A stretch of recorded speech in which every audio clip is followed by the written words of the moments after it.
मी सुशील भांदिगरे, जुना बुधवार पेठ सामाजिक कार्यकर्ता।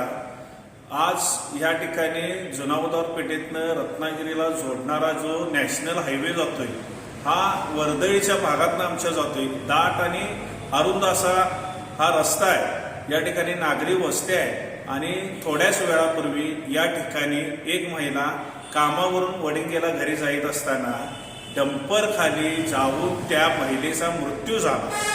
मग असे अनेक अपघात या ठिकाणी होत आहेत। मुळामध्ये या अपघात होताना हा डंपर चालक जो आहे हा डंपर अवजड वाहतूक रात्री 10 नंतर शिवाजी पुलावरून आतमध्ये यायचं असताना 7 वाजताच हा डंपर आत आला कसा। अनेक वाहनं या ठिकाणी अवजड वाहतूक ह्या कोल्हापूर शहरामध्ये नियम पायदळी तुडवून येत असतात। पोलीस प्रशासन ट्रॅफिकचं काय करते, रात्री 31 डिसेंबरमुळे 10ला चेकिंग जे करतात शिवाजी पुलावर, तर तुम्ही दिवसा ढवळ्या जी अवजड वाहनं किंवा या संध्याकाळच्या वेळेत येतात त्याच्यावर कारवाई का होत नाही, त्यावेळी पोलीस प्रशासन गप्प का बसते।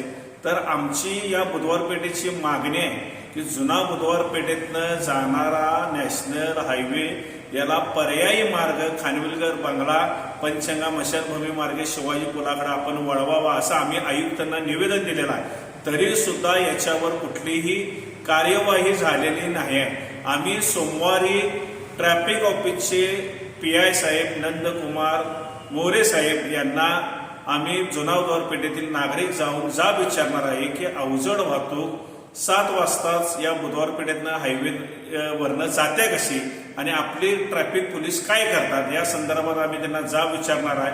आणि प्रशासनाला आमची अजून विनंती आहे किंवा आमदार साहेब खासदार साहेबांना विनंती आहे की जुना बुधवार पेठेतनं हा जाणारा नॅशनल हायवे याला पर्यायी रस्ता आपण लवकर काढावा, अन्यथा अनेक अपघात जे होणार आहेत याला दोषी आपण राहणार आहात। कारण आमच्या बुधवार पेठेतील नागरिकांनी मुक्त श्वास लहान मुलांनी, बायकांनी, महिलांनी, शाळेला जाणाऱ्या विद्यार्थ्यांनी कधी घ्यायचा। आम्हाला या रस्त्याला हायवेला आम्ही आता अक्षरशः बुधवार पेठेतील नागरिक कंटाळलेलो आहोत। त्यामुळे आमदार खासदार साहेबांनी या ठिकाणी लक्ष घालावं आणि पर्यायी रस्ता या ठिकाणी आम्हाला द्यावा ही मागणी आम्ही या जुना बुधवार पेठेच्या वतीनं आपल्याकडे करत आहोत। जय हिंद, जय महाराष्ट्र।